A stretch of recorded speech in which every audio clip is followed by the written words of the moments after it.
So guys आज हम करेंगे यूनिट 3 इंजीनियरिंग मैकेनिक्स का फ्रिक्शन। तो इसका हम स्टार्टिंग करेंगे फोर्स सिस्टम से। तो फोर्स का रहता है to move an object from one place to another an external force is provide this energy is known as force. तो फोर्स के 3 टाइप रहते हैं। पहले मैं फोर्स समझा देता हूँ। जैसे कि कोई भी काम करने के लिए हमको एक रबड़ को इधर से इधर ले जाने के लिए हमको एक फोर्स या कुछ भी एनर्जी लगती है, वो एनर्जी को फोर्स बोलते हैं। और फोर्स के 3 टाइप रहते हैं, कंप्रेशन फोर्स, टेंशन फोर्स और इंक्लाइंड फोर्स। तो पहले कंप्रेशन फोर्स बताता हूँ।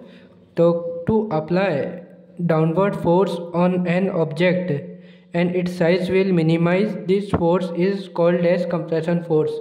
मतलब जैसे कि एक स्पंज लिया हमने, एग्जांपल में एक स्पंज लिया हमने, तो स्पंज को दबाते हम तो नीचे जाता है ना, उसकी साइज मिनिमाइज होती है, तो उसको वो फोर्स को क्या बोलेंगे, कंप्रेशन फोर्स।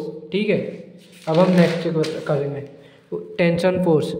तो टेंशन फोर्स रहता है to pull any object and its size will increase and this force is called as tension force. जैसे कि एक रबड़ को हम खींचते हैं तो उसकी जो साइज रहती है उससे ज़्यादा बड़ा हो जाता है ना वो, तो उसको बोलते हैं टेंशन फोर्स।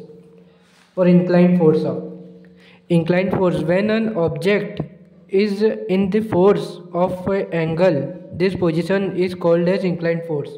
तो इसका मतलब रहता है कि एक फोर्स लगा हुआ रहता है, कोई भी इंक्लाइंड लगा या टेंशन लगा या कोई भी फोर्स लगा इसके ऊपर, और वो फोर्स के अंदर बॉडी के ऊपर कोई भी वो लगा हुआ रहता है फोर्स, तो फोर्स को इंक्लाइंड बोल देंगे अपन। जैसे कि इंक्लाइंड में ऐसा लगा रहता है, उसकी हम एंगल या पोजीशन को हम बोलते हैं इंक्लाइंड।